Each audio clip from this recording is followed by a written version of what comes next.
Tapi selalu kita memperhatikan bahwa mereka ini sudah mengabdi puluhan tahun. Jangan cuma gara-gara hal-hal kecil kita menggugurkan, minimal memberikan mereka kesempatan. Jadi pesan pimpinan seperti itu yang kami laksanakan, memberikan kesempatan kepada teman-teman P3K minimal honorer, belum P3K, teman-teman honorer minimal mereka mengikuti tes. Jadi kalau ada yang salah-salah berkas atau apa, selama itu masih bisa dibuktikan, mungkin karena dia kesalahan upload, itu masih bisa kita tolerir. Banyak Pak itu soalnya kesian yang salah-salah upload. Jadi saya sampaikan bahwa terkait dengan pengaduan, di link-link pengaduan itu otomatis saya yang jawab sendiri. Oh iya. Saya jawab di WA itu ada sekitar setiap hari hampir ratusan orang bertanya. Iya. Saya berusaha jawab karena saya pengen tahu. Iya. Maksud saya bukan mengambil alih perannya bawahan saya, tidak. Saya pengen tahu dan memastikan bahwa semua yang mendaftar dan yang bertanya itu bisa saya bantu, minimal bantu jawab. Iya. Memberikan informasi. Iya. Karena kemarin contoh baru daftar pertama mereka sudah kasakusuk, Pak, katanya fotonya harus pakai baju putih terus pakai jilbab hitam latar belakang merah. Ini kami sudah submit, Pak, sudah resum. Iya. Ini bagaimana, Pak, tolong bantuannya sih. Iya. Saya bilang ikuti saja apa yang menjadi syarat-syarat yang ada di dalam pengumuman, kan sudah ada tuh syarat-syaratnya. Iya. Tidak usah mendengarkan orang lain ataupun di tempat lain karena beda tempat ya beda aturan. Okay. Kita juga di Konawe aturannya ya cuman pakai latar belakang merah. Bajunya bebas rapi. Bebas rapi, jangan sampai baju kaos kan tidak. Bebas rapi, Pak. Bebas rapi, latar belakang pun itu kalau di pengumuman kita taruh merah, tapi kalau sampai dia berfoto ada yang biru ya udah kita maklumi. Yang penting dirinya sendiri, jangan sampai jangan fotonya orang lain. Foto ya, Pak. orang lain, cuman mau memastikan saja itu kan menjadi tidak apa ya. Bukan menjadi syarat-syarat wajib. Kalau kayak surat-surat itu Pak yang mereka surat, salah upload betul. atau gimana itu masih bisa teman-teman diperbaiki. juga mungkin kalian saya informasikan terkait ada yang salah upload, cuma salah tanggal, itu kita tolerir. Yang tidak kami tolerir adalah di lamarannya itu memilih misalkan dinas pekerjaan umum, tetapi di sistem dia pilih di dinas lain. Jadi antara surat tujuan lamaran formasinya dengan yang dia pilih di sistem berbeda.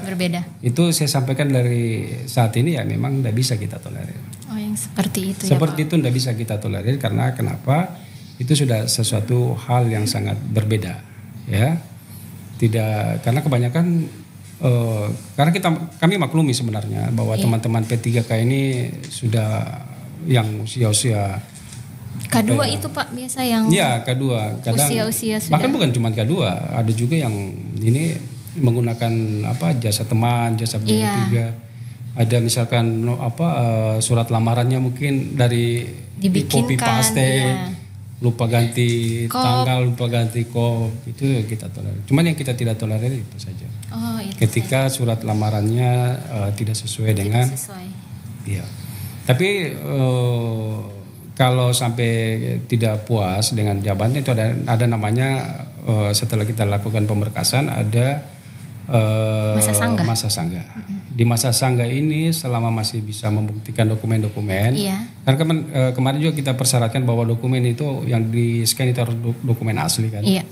Begitu dokumennya misalkan tiba-tiba hitam putih yang di store dan kita pasti kita TMS kan. TMS untuk masuk masa sangga. Tapi begitu dia sangga mungkin datang, Pak, kemarin yang diupload salah. Masih bisa. Masih kita tolerir. Masih kita tolerir. Intinya kata pimpinan bahwa negara saja sudah mendata mereka dan sudah terdaftar. Di situ toh masa kita yang mau menggugurkan. Jadi yang kami gugurkan itu ya mungkin sudah sangat fatal. Fatal itu seperti tadi bahwa harusnya dia pilih ke sini, surat lamarannya ke sini. Ke tempat lain. Ya.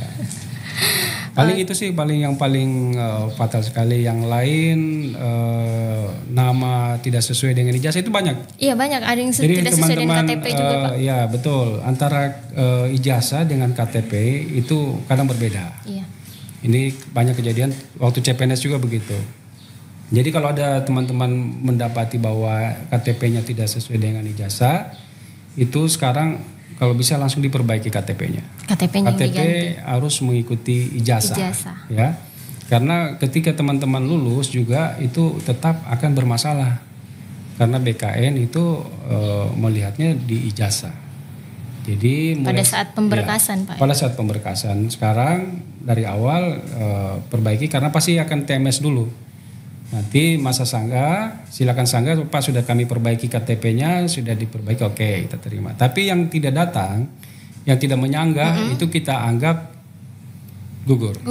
Ya gugur karena kan dia tidak menyanggah ini.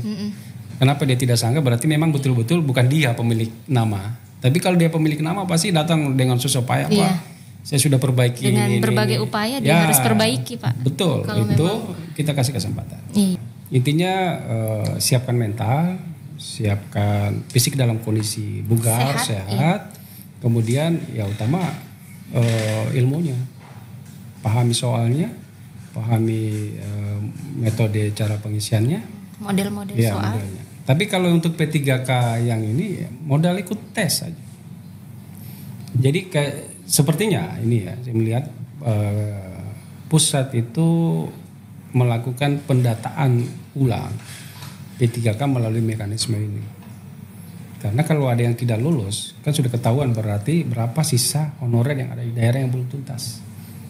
Dari misalkan di sini 3.000 ada 4.000, berarti kan pasti ada 1.000 tidak lulus nih. Iya. Berarti di Konawe itu tersisa 1.000 orang honorer. Ya. Tapi kita belum hitung ini yang nanti yang tahap 2 berapa yang lagi yang mau daftar kan, yang tidak terdaftar dalam database BKN.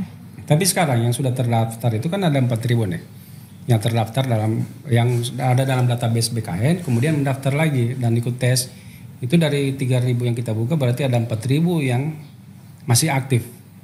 Nah 4.000 ini kalau 3.000 mengisi semua tadi formasi 3.000 itu berarti ada 3.000, ada sekitar 1.000 lagi yang P3K yang belum. Nah ini mekanismenya ke depan apakah nanti mungkin tinggal paruh waktu atau bagaimana. Tapi sepertinya tahun depan pemerintah tidak bisa lagi merekrut tenaga honorer di luar daripada database. Ya, di luar daripada data orang-orang yang sudah tes. Yang sudah tes ya kan? Ada tes tidak lulus. Terus kalau kita mau angkat ke depan misalnya kita butuh lagi tenaga, tinggal kita lihat mana yang sarjana komputer. Jadi mereka tes lagi? Tidak perlu, tinggal ditarik aja. Ditarik lagi? Iya. Tapi tidak tahu kalau kebijakan presiden ke depannya apakah masih melanjutkan lagi terkait dengan tenaga honorer ini atau stop di tahun ini. Ya. Karena kalau di aturan itu harusnya per Desember ini sudah tidak ada lagi tenaga honorer. Iya, katanya dihabiskan atau bagaimana, Pak? Betul. Kalau istilah dihabiskan betul. Dihabiskan ini maksudnya pendataannya ini sudah selesai, sudah stop. Yang ada sisanya yang belum terangkat itu minimal mereka dipakai ke dalam pekerjaan yang paruh waktu. Nah, paruh waktu itu ada ketentuannya juga. Jadi dia misalkan satu hari cuma 4 jam saja bekerja. Habis itu pulang bisnis lagi. Beda kalau kita PNS nggak bisa ada jam kerja. Kalau mereka yang paruh waktu itu bisa saja. Bisa begitu ya, Pak. Oke, selanjutnya apa saja metode atau ujian yang diterapkan? Adakah tips bagi calon pelamar untuk sukses dalam rekrutmen ini, Pak? Seperti tadi yang pernah saya sampaikan, berdasarkan true story dari teman saya. Tips suksesnya adalah pertama pasti belajar. Kemudian kedua pahami soal. Terus untuk metode belajar banyak. Ada melalui sosial media, YouTube, TikTok, terus kemudian ikut bimbel. Nah saat ini banyak yang bimbel. Kemarin juga kita sudah bukakan jalur untuk ikut, teman-teman di Infokom juga itu ikut. Itu tes di BKN Sultra. Itu mereka uji coba. Kayak try out gitu. Try out ya betul. Try out di BKN dan hasilnya saya lihat bagus. Hampir lulus semua kayaknya. Alhamdulillah. Nggak tahu nanti pada saat kalau tes CPNS saya mau buktikan jangan sampai cuma pas try out saja lulus, terbalik moto. Moto kemarin nilainya justru ranking 3 ya. Kemarin moto 1-2 sih lulus menemui passing grade. Tapi dia bilang moto belum semuanya keluar itu Pak Kadison. Dia bilang moto. Lulus itu moto. Harapan saya intinya yang lulus itu adalah seleksi. Kemudian pasti orang-orang terbaik. Inilah bagusnya CAT saat ini menyeleksi orang-orang terbaik. Jadi yang memenuhi passing grade nilai tinggi itu yang akan jadi PNS. Berarti kalau dia sudah diseleksi by system bagus, berarti memang kita tidak bilang bahwa tidak bagus. Pasti sudah bagus kan karena pada passing grade nasional rata-rata. Nasional. Iya. Oke, kemudian selanjutnya Pak, bagaimana peluang karir setelah diterima sebagai P3K di Kabupaten Konawe? Mungkin ini orang bertanya mungkin masalah jenjang, apakah mungkin mereka bisa naik pangkat atau seperti apa begitu Pak kalau P3K? Kalau P3K jenjang karirnya itu karena mereka adalah fungsional. Oh iya. Jadi mereka fungsional, kenaikan gaji berkala juga tetap ada. Dapat juga ya Pak gaji berkala? Yang sekarang lagi digodok adalah pensiun. Iya. Ya, belum keluar aturannya, tapi sepertinya mungkin nanti akan mendapatkan hak pensiun. Tadi bedanya, jadi PNS dengan P3K, PNS ada hak pensiun, P3K itu tidak punya hak pensiun. Tapi katanya nanti mau ada ya Pak? Itu kan baru katanya. Katanya. Mudah-mudahan. Tapi kalau saya lihat kalau pemerintah pusat terkait dengan hak pensiun ini, paling mungkin dia sifatnya seperti kayak di swasta, dapat pesangon. Pesangon ya. Kalau saat ini kan begitu selesai masa baktinya selesai. Tapi ini mudah-mudahan rujukannya keluar, aturannya keluar jelas bahwa itu sudah ada. Jadi kalau P3K Pak naik pangkatnya mereka fungsional. Oh begitu. Kalau menduduki jabatan mereka bisa menduduki jabatan? Kalau di aturan itu ada beberapa jabatan tertentu itu boleh. Boleh ya Pak. Boleh menduduki jabatan. Kalau P3K misalnya ada yang lulus di sarjana S1. Apa mereka bisa juga penyesuaian ijazah begitu Pak? S2-nya? Kalau PI penyesuaian ijazah ada, jadi mereka ini ada kriteria jam belajar. Makanya tadi dari awal saya bilang bahwa P3K ini adalah siap kerja. Siap kerja. Jangan sudah siap kerja tiba-tiba mau pergi sekolah. Akhirnya tadinya kita butuhkan dia bekerja, tetapi dia tidak bekerja malah pergi sekolah. Bukan berarti bahwa pemerintah itu melarang, tidak. Tetap diberikan. Kalau yang sudah ada memang ijazahnya begitu Pak? Kalau sudah ada ketentuan kita belum tahu. Belum ada ya Pak. Belum ada ketentuan. Regulasinya juga kayaknya belum jelas. Karena undang-undang terkait dengan aturan manajemen ASN itu sekarang itu belum keluar. Masih digodok. Mudah-mudahan kalau itu sudah final keluar situ jelas bahwa jenjang karirnya P3K itu seperti apa. Bahkan dulu saya sempat dapat informasi waktu kami rakor, P3K itu bisa menjadi kepala sekolah, bisa menjadi kepala puskesmas. Iya. Di tempat-tempat tertentu, jabatan-jabatan teknis tertentu itu bisa mereka. Bisa ya. Tapi kan itu masih belum ada aturan belum ada aturan yang jelas lagi sementara digodok. Mudah-mudahan dengan pemimpin baru sekarang, presiden baru kita. Siapa tahu ada kejelasan. Bisa ada kejelasan.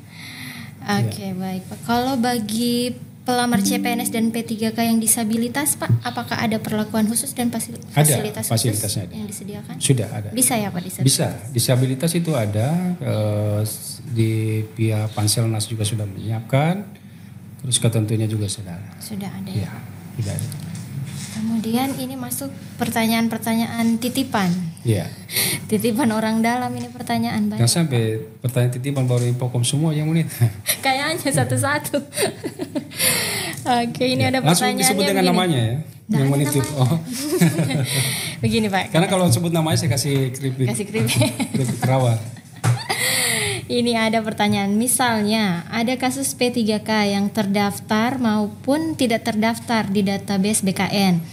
Kemudian mengikuti seleksi P3K, tetapi saat pengumuman mereka dinyatakan tidak lulus. Apakah mereka masih bisa melanjutkan pekerjaan mereka dan bagaimana status kepegawaian mereka? Maksudnya kalau mereka tidak lulus apa mereka? Jadi yang terdata, intinya kalau dia terdata di pangkalan database BKN itu otomatis bisa di tahap pertama mendaftar. Terus yang kedua kalau tidak berarti ikut tahap 2. Kalau tidak lulus itu tadi yang saya bilang bahwa minimal mereka sudah terdata bahwa masih aktif. Nah terkait dengan kebijakan ke depan kita tidak tahu, tapi saya lihat ranahnya bahwa yang diprioritas untuk pengangkatan jika ada honorer ya yang tadi yang sudah mendaftar dan ikut tes. Ya, mendaftar ikut tes itu berarti kita sudah melakukan sebenarnya secara tidak langsung melakukan verifikasi data bahwa datanya ini yang masih aktif, datanya masuk, saya tes, saya masih aktif.